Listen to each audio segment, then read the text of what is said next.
इधर आप कुल्लू तक जाकर के देखें तो पूरे हिमाचल के भूभाग में आपको एक खासियत दिखाई देगी कि यहाँ मंदिर बहुत सारे हैं। मैं अभी कुछ दिन पहले एक स्थान पर गया जो यहाँ की सबसे ऊंची चोटी पर स्थित है। वह कृष्ण भगवान का मंदिर है और बहुत ही पुराना प्राचीन मंदिर है।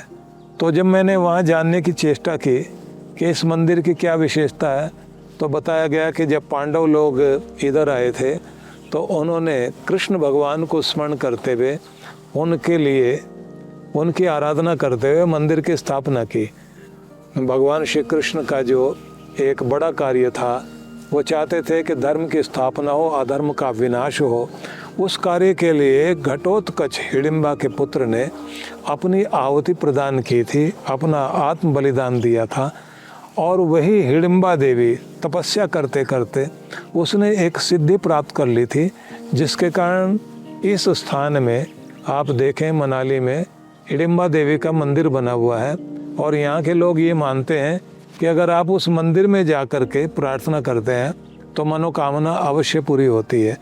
विशेष रूप से हम लोग जो यहाँ कराते हैं चांद्रायण तप कराते हैं। चांद्रायण तप में आत्मशोधन करने के साथ साथ में अगला जन्म सुधारने का ये सबसे अच्छा तीर्थ है। आने वाले समय में हम लोग इसके लिए कुछ विशेष आयोजन करने वाले हैं।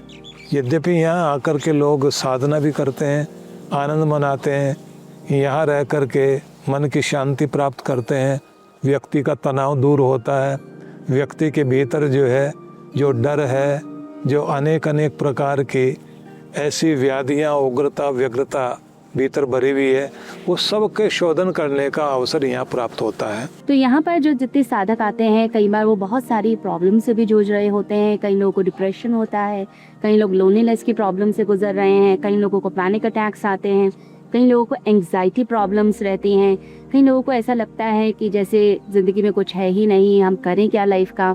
तो बहुत सैडनेस सी उन्हें फील होती है। तो जब हम यहाँ पर साधना में उन्हें लेकर आते हैं तो उन्हें एक विश्वास सबसे पहले तो होता है कि हम यहाँ पर आए हैं, इस साधना क्षेत्र में आए हैं, तो एक तो हमारा कल्याण होगा। और जैसे ही शुरुआत की जाती है और साधना कराते हम जाते हैं तो कुछ ही दिनों के अंदर, 1 या 2 दिन के अंदर ही उनके एक अंदर चेंज आना शुरू हो जाता है। 5 डेज़ की साधना के लिए भी जो लोग आते हैं, 5 दिन के अंदर ही एक उनके अंदर ट्रांसफॉर्मेशन आ जाता है, एक आत्म रूपांतरण आ जाता है। और फिर जब वो अपने घर में जाते हैं और फिर पूरा साल जो वो बिताते हैं वो फिर उनका खुशियों से भरा रहता है। इन सभी दृश्यों में आपको ये अनुभूति होगी कि प्रकृति स्वयं आपको आवाज़ देती है कि आओ, शांति में खो जाओ, प्रेम से भरपूर हो जाओ। एक स्थान मैं आपको दिखाऊंगा जहाँ से हो कर के सभी लोग वॉकिंग मेडिटेशन करते हैं। वॉकिंग मेडिटेशन में एक विशेष बात होती है कि आप अपने भावी जीवन को जिस रूप में देखना चाहते हैं उसे प्राप्त करने के लिए परमात्मा से उसके लिए पहले प्रार्थना करते हैं। प्रार्थना करते हुए आप मांगते हैं भगवान से कि हमें ऐसा जो जीवन चाहते हैं वो हमें प्राप्त हो जाए। फिर उसको अनुभव करते हुए, चलते हुए उसी पोस्चर में, वैसी मन स्थिति में आनंद लेते हुए विचरण करते हैं। और उसका परिणाम ये होता है कि उनका जीवन अनुभव होता है कि जैसे वो उसी को प्राप्त कर चुके हैं। वैसे ही चारों तरफ का पूरे यूनिवर्स का प्रभाव उसके ऊपर आ रहा होता है। देखिए, आहार की भी बहुत ज़्यादा कंट्रीब्यूशन है किसी व्यक्ति की साधना के अंदर, क्योंकि जैसा हम आहार खाते हैं, जैसे हम हमारी दिनचर्या होती है, जैसा हम जल लेते हैं, जैसे विचारों को ऑब्जॉर्व करते हैं, वो सारी चीज़ें हमारे शरीर के ऊपर प्रभाव डालती हैं। देखिए, सात्विक भोजन जो है सात्विक मन बनाता है। और जो व्यक्ति तामसिक भोजन कर रहे हैं या बहुत ज़्यादा पैकेट फूड, जंक फूड्स खा रहे हैं या बहुत स्पाइसी फूड ले रहे हैं, तो ऐसा राजसिक और तामसिक व्यक्तित्व कभी भी साधना के लिए उपयोगी नहीं होता। और मैं भी एक बात पर और अधिक बल देता हूँ कि जब आप सवेरे जागते हैं तो उस समय परमात्मा पूरे ब्रह्मांड में से जो ऊर्जा है वो धरती पर बिखेरते हैं, जिसके कारण जागृति आती है, फूल खिलते हैं और चारों तरफ मुस्कुराहट लाती हुई कलियां खिलती हुई नजर आती हैं। तो उसी तरह से प्रत्येक व्यक्ति को आनंदित होने की चेष्टा सवेरे प्रभात वेला में जरूर करनी चाहिए।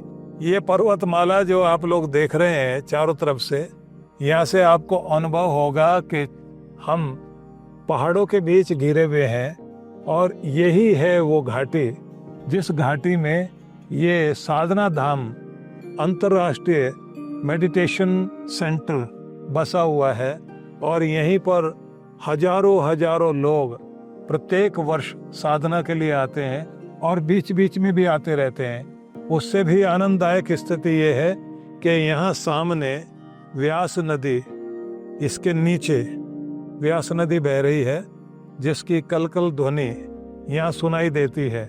ये सामने आप देखेंगे ये व्यास नदी है, तो इसके किनारे पर ही यह साधना धाम स्थली है और इस भूमि का नाम माना जाता है गुड़दौड़ नग्गर मनाली, हिमाचल प्रदेश। और इसी के साथ में आगे ऊपर आप जगह देखेंगे वह है, इसी का खंड है जिसको बोलते हैं ऋषि भूमि। ये हिमालयन वैली है, इसमें बहुत सारे फल फूल तो साथ होते ही हैं, लेकिन उसमें सबसे महत्वपूर्ण अंग है कि वहाँ शरीर को स्वस्थ रखने की भी विधि सिखाई जाती है। डॉक्टर भी हैं, स्पा सेंटर भी है और उसी के साथ साथ में योग प्राणायाम, शारीरिक स्वास्थ्य के लिए आप तरह तरह के व्यायाम का प्रयोग कर सकते हैं, उसको सिखाया जाता है।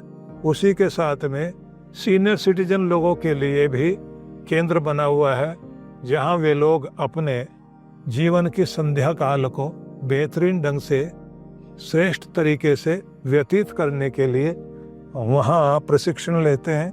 और अनेक लोग जो मानसिक शांति के लिए आते हैं उनके लिए भी वहाँ तरह तरह के विशेषज्ञ जानकारी दे रहे होते हैं। वहाँ पर आए हुए भक्तों को रोकने के लिए भी व्यवस्था है और उससे ऊपर जो आनंद वर्धन रिजोर्ट है उसमें तो बहुत सारे भक्त लोग और पर्यटक लोग आकर रुकते भी हैं, उसका आनंद लेते हैं।